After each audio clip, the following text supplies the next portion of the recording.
నమస్కారం సంజయ్ గారు. నమస్తే అన్న. ఎలా ఉన్నారు? బాగున్నా. మీ గురించి తెలుసుకున్నాం. మీరు చేసే వ్యవసాయ విధానాలు, రైతులకు మీరు చేసే మేలు, అది మొత్తం ఏ విధంగా చేస్తున్నారు ఏంటని చెప్పి తెలుసుకోవడానికి వచ్చామన్నమాట. మీకున్నటువంటి విషయ పరిజ్ఞానాన్ని మాకు పంచుకుంటే మేము కూడా నలుగురికి ఉపయోగపడే విధంగా మేము చేస్తాం. ఓకేనండి? ఓకేనా, తప్పకుండా రైతులకు సహాయం చేద్దాం. మీరు ప్రధానంగా ఏ పంట పండిస్తారండి? మీరు ఇక్కడ మొత్తం గంగాదీపల్లిలో మొత్తం బత్తాయి మేజర్ క్రాప్ వచ్చేసి బత్తాయి. ఓకే, బత్తాయిలు ప్రధానంగా వచ్చే సమస్యలు ఏంటండి?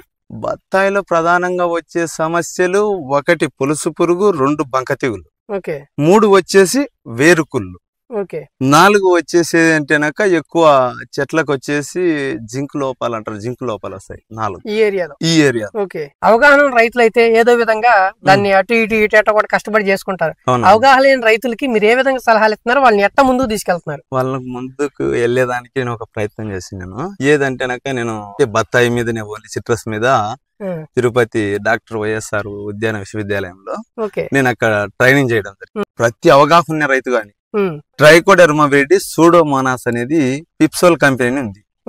పిప్సోల్ అని ట్రైజల్ అని ఉంది. అవి తీసుకొచ్చి మనం ఏం చేయాలి కనుక చీని చెట్లకు 200 లీటర్ల డ్రమ్ములో ఇవి 2 కలపాలి. ఇవి సాయిల్ జెల్, ట్రైజెల్ 2 బాగా కలియదిప్పి కేవలం 100 చెట్లకు మాత్రమే ఇవ్వాల్సింది ఉంటుంది డోసు.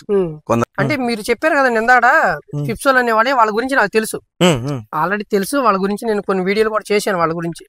ఇప్పుడు ఏంటంటే ఆ పిప్సోల్ వాళ్ళ బ్యాక్టీరియా వాడిన తర్వాత మీ చేలో ఎటువంటి రిజల్ట్ ని మీరు చూశారు? మేము వచ్చేసి శ్రీనివాస్ రెడ్డి సార్ చెప్పాడు, తందిరెడ్డి గారు సాయిల్ జెల్, ట్రైజెల్ అనేది ఉంది పిప్సోల్ కంపెనీ, అది కౌంట్ అనేది ఎక్కువ ఉంది అని చెప్పాడు సార్.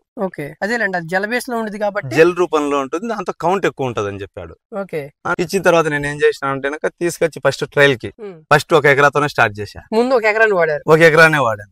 1 ఎకరా వాడతా అనేది ఏం చేసిందంటే మిగతా కంపెనీలు తీసుకొచ్చాక అది వదిలిన తర్వాత బంక ఎప్పటికో కంట్రోల్ అవుతారు మిగతా వాటికి. పిప్సోల్ చెట్టుకు వదిలిన తర్వాత డ్రిప్ లో జస్ట్ 20 రోజులకి మాడిపోతా వస్తుంది.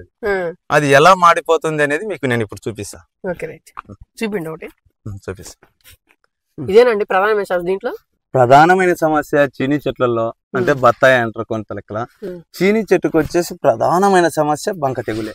మీరు ఈ విధంగా ముందుగానే అవగాహనతో సైంటిస్టులను కలిసి వాళ్ళ ద్వారా సలహాలు తీసుకుని పక్క రైతులు సలహాలు ఇస్తున్నారు. చాలా మంచి కార్యక్రమం చేస్తున్నారు. మిగతా రైతులను కూడా కలుద్దాము, కలిసి మీరు ఏదైతే చెప్పారో ఆ విధానంలో ఏ విధంగా పనిచేస్తుందో అక్కడ కూడా చూద్దాము. ఓకేనండి, వెళ్దాం. ఏం చేస్తున్నావు?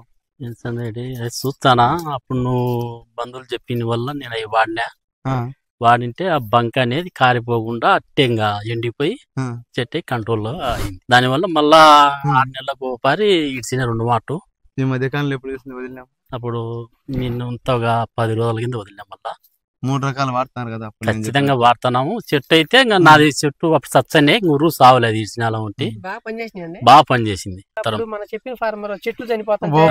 నా చెట్టు మునంగా పోతానే ఆశ ఇడిచి పెట్టినా పైన ఏందో సందిరెడ్డి ఇట్ట పని మామ అంటే అన్ని చూస్తామని వాడిన వల్ల మనకు ఇది ఉపయోగం వచ్చింది. లేదంటే తోట ఇడిచిపెట్టింటి మొత్తం 350 ఒక 60 చెట్లు పోయినాయి. ఆడికి ఆ మందు ఇచ్చినాక సాగుకోకుండా నిలవండి పని బాధ. నేనైతే దాన్ని ఖచ్చితంగా వాడుతుంది. రైతుకు ఉపయోగపడే విధంగా రైతుకైతే అది చాలా ఉపయోగం.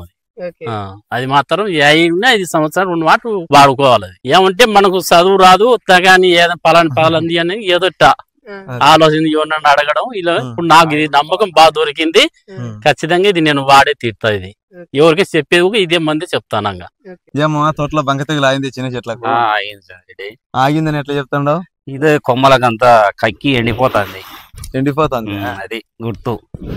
ఇది ఎండిపోకుంటే కన్నా పశ్చిమ లేదు, అది ఎండిపోయింది కాబట్టి మనకు పోయిందని నేను అనుకుంటున్నా. ఎన్నిసార్లు వదిలినాము? ఒకటేసారి అయింది వదిలి. చూశారు కదండి, బంక తెగుళ్ళకి గానీ బత్తాయిలో వచ్చేటువంటి ఏరు తెగుళ్ళకి గానీ ఈ ముందులనే బాగా పనిచేస్తాయని చెబుతున్నారు. అది కూడా సందిరెడ్డి గారు ఒక సైంటిస్ట్ ద్వారా తెలుసుకుని రైతులకి ఈ రకంగా సలహాలు ఇస్తా ఉన్నారు అన్నమాట. ఇంకో రైతులు కూడా కలుద్దాం, వెళ్ళి చూద్దాం. వాడారండి మీరు కూడా? రెడ్డి గారు కూడా వాడారు. ఎలా ఉందండి రిజల్ట్? బాగుందా? వాడుకోవచ్చు రైతులు? బ్రహ్మాండంగా వాడు. మీరేం గమనించారండి వాడిన తర్వాత? నలుపు ఉండడం, కాయలు షైనింగ్ రావడం, సైజులు రావడం, ఏరు పురుగు కూడా చాలా కంట్రోల్ అయింది. కంట్రోల్. తోట కూడా చూసావా, కాయ కూడా అంత యూనిఫామ్ గా ఉంది, అవును. ఎగుడు దిగుడు లేకుండా అవును. కాయ చెట్టుకున్న ప్రతి కాయ కూడా ఒకే సైజ్ లో ఉంది. గమనించారు మీరు? ఈ చెట్టు కానీ ఆ చెట్టు కానీ